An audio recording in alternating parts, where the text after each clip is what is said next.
Evening, folks. This is North Shore Preparedness, coming to you from the fruitful shores of Lake Ontario. What are we doing today? Just dehydrating a little bit of harvest from the garden of some Swiss chard, and we are dehydrating it. We're going to dehydrate this, and we are going to store it in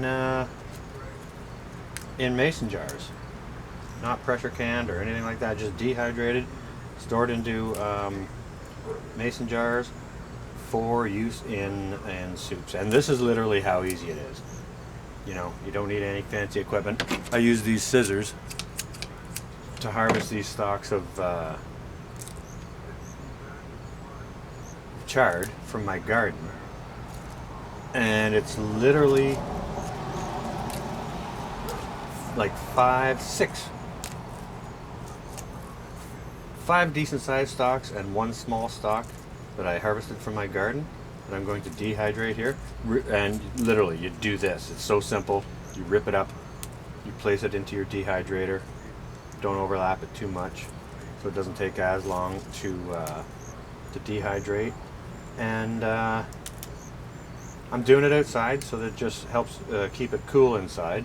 My air conditioner decided to start working again, so I don't want to heat it up in there too much just now. It looks like with just these 5 stems of Swiss chard is going to fill this little dehydrator. Now, this is a $40 dehydrator. It's not expensive, but it does do a great job. Okay, so that's the 5th tray filled, and it's literally this easy. You break up the chard, you put it on the trays, you put it inside the machine, you fit the lid onto the machine.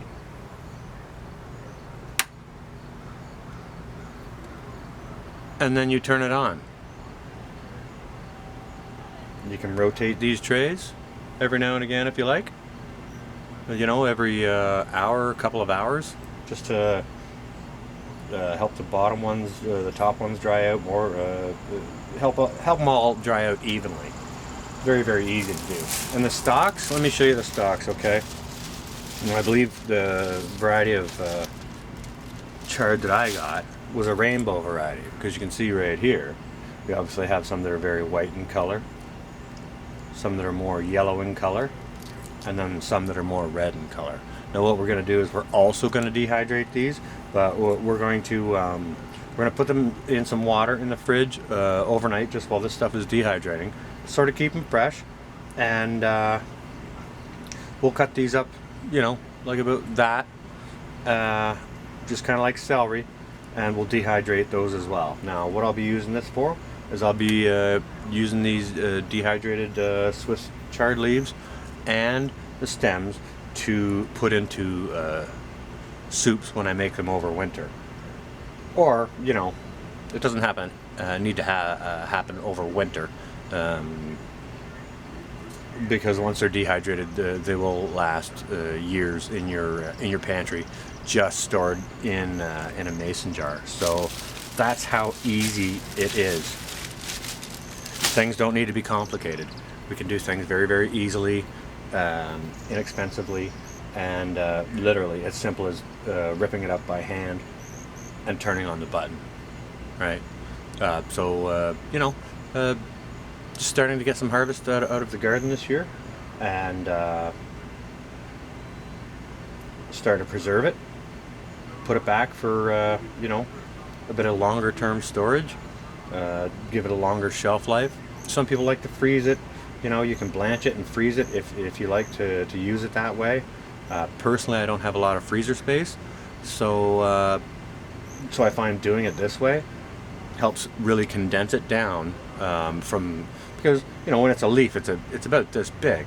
When you rip it up, dehydrate it, you break it up a little bit, it compacts down really, really finely. And like I said, this is only 5 leaves here. All of these leaves are going to fit no problem into a mason jar. And I'll probably put another dozen leaves into the same like pint mason jar. So that's just a little bit about that I wanted to show you this evening.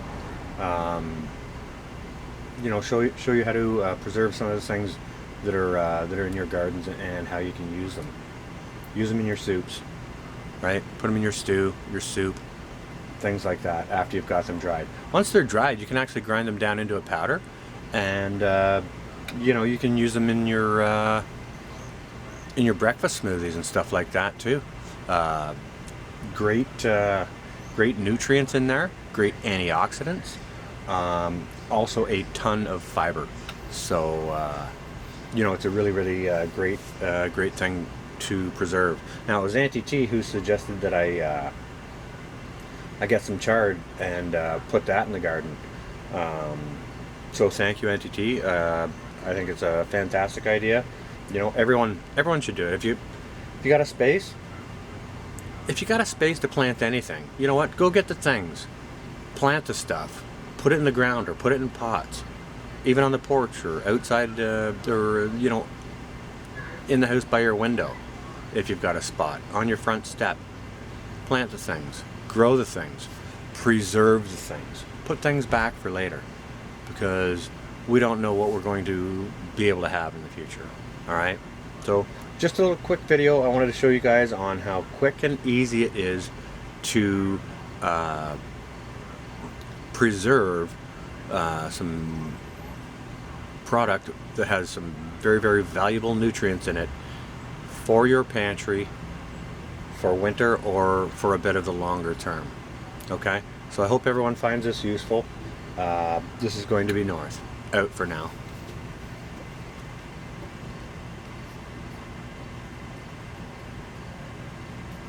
Buy it, plant it, harvest it, preserve it. North out.